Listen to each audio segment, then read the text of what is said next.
Never save money. Those were the first words my grandfather ever said to me about money, and I'll never forget the way he looked at me when he said it. I was just a kid, maybe 10 years old, and I remember feeling completely confused. I mean, everyone tells you to save, right?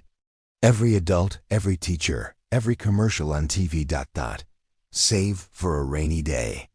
Put money away for the future.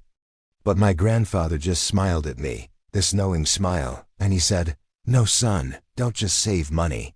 Make it grow. Let me tell you a story."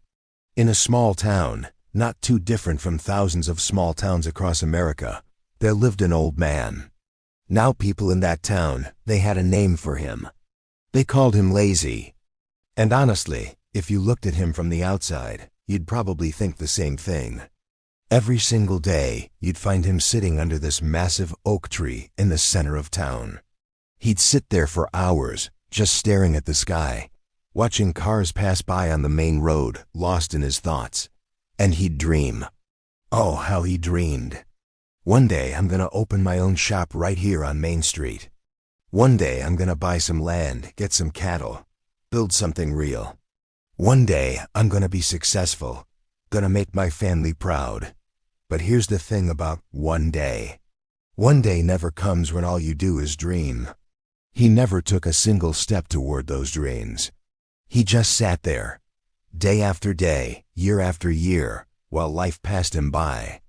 At first, people would laugh when they walked past him. They'd make jokes, shake their heads.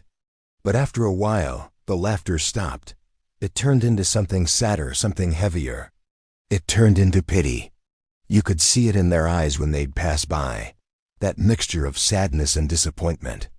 Meanwhile, his wife, she was carrying the entire weight of that family on her shoulders.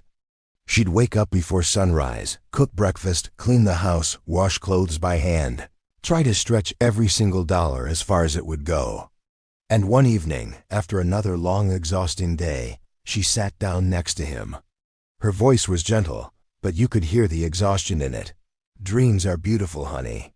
But dreams don't put food on the table. We need money. Our family needs you to work." The old man just nodded slowly and said what he always said. "Someday, honey. Someday I'll figure it out." Days turned into weeks, weeks turned into months, months turned into years, and life got harder. The food on the table got scarcer, the bills piled up higher. The money, what little they had, was almost gone. Then came the night that changed everything. The old man's little grandson, this sweet boy with big innocent eyes, walked up to him.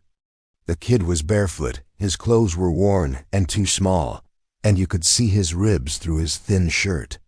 He looked up at his grandfather with these hopeful eyes and asked in the smallest voice, "Grandpa, do we have any bread?" The grandmother walked over to the kitchen cupboard and opened it. Empty. Completely empty. No bread, no rice, no cereal, nothing.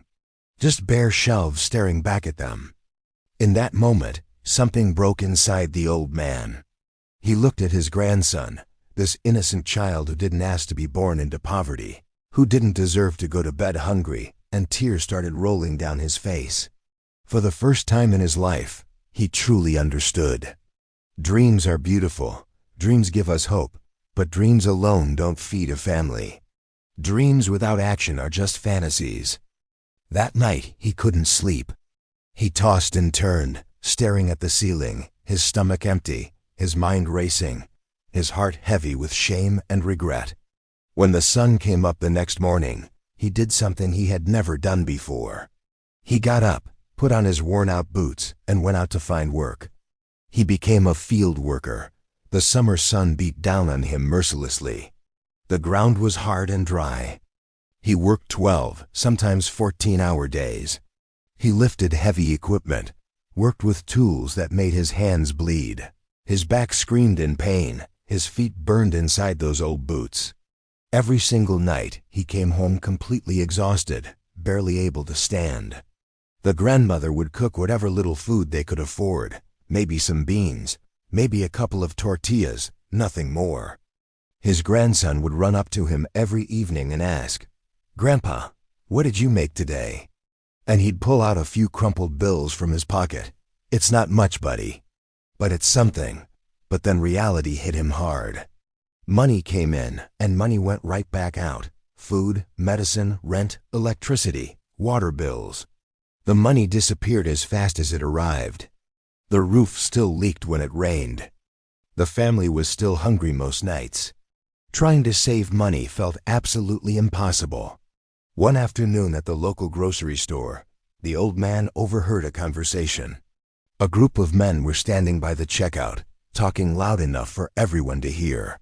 One guy said confidently, "The real secret to financial security is saving money, brother. You gotta save.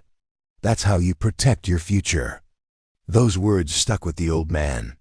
They echoed in his mind all the way home. That night, he found an old glass jar in the back of a closet. He cleaned it out and hid it under his bed. Every week, after he got paid, he'd put a few coins inside. Clink, clink, clink. That sound became the most beautiful music to his ears. It gave him hope, something he hadn't felt in years. One day, his grandson discovered the jar and asked excitedly, "Grandpa, what's this for?" The old man smiled, a real genuine smile, and said, "This, my boy, this is our tomorrow. This is our future." But saving turned out to be brutally hard. He wore the same shoes even though they had holes in the bottom. He didn't buy new clothes even though his were falling apart. They ate less than before. Portions got smaller and smaller. Sometimes their plates looked almost empty. But still, every week, clink, clink. More coins in the jar. The grandmother would look at those meager portions and ask with tears in her eyes, "What's the point of saving money if we're starving ourselves now?" He'd just squeeze her hand and say, "Trust me. One day you'll understand." Months went by. The jar filled up. The old man felt proud for the first time in years. He felt safe, prepared, ready for whatever came next. Then they went to the market. He took that jar, dumped all those carefully saved coins onto the counter, and said to the shop owner, "I want to buy 3 large sacks of corn." The shopkeeper counted the money slowly, then looked up and shook his head. "I'm sorry, sir. Prices have gone up. This money will only get you 1.5 sacks now." The old man felt like he'd been punched in the stomach. His money had lost value. Inflation had eaten away at his savings. Everything had gotten more expensive. All those months of sacrifice, of going hungry, of wearing broken shoes, and he was still struggling. The weight of it all came crashing down on him again. One evening, he sat outside on his porch, feeling defeated. He watched his neighbors walk by. One was carrying fresh eggs, another had milk bottles. They looked peaceful, content, not worried about tomorrow. And that's when something clicked in his mind. A small idea. Tiny. But sometimes the smallest ideas can change everything. He looked at his grandson playing in the yard and called out, "Hey buddy, what if we bought some chickens?" And this time, he didn't say someday. This time he said, now. He took what was left of his saved money and bought 4 skinny chickens. His grandson laughed with pure joy and ran around the yard chasing them, yelling, "Grandpa, we have our own egg factory now." At first, they found just 1 egg. Then 2. They ate some, they sold some to neighbors. With that money, they bought another chicken, then another. Slowly the flock grew. Slowly the income grew. The old man started keeping careful records in a notebook. Every egg laid, every egg sold, every dollar earned. He tracked it all. Soon, neighbors were coming to his door specifically to buy eggs from him. The house filled with something they hadn't felt in years. Hope, real, tangible hope. The old man smiled more. He still worked hard. But now he was working for himself, building something that was his. One morning, he held a fresh egg in his weathered hand and called his grandson over. "You see this egg, son? This egg is more powerful than a whole jar full of money. Money sitting still can disappear. Money can lose its value. But when you use money the right way, when you invest it in something that grows and produces, it multiplies like life itself. His grandson hugged him tight and asked, "So you're not lazy anymore, Grandpa?" The old man's eyes filled with tears, but this time they were different tears.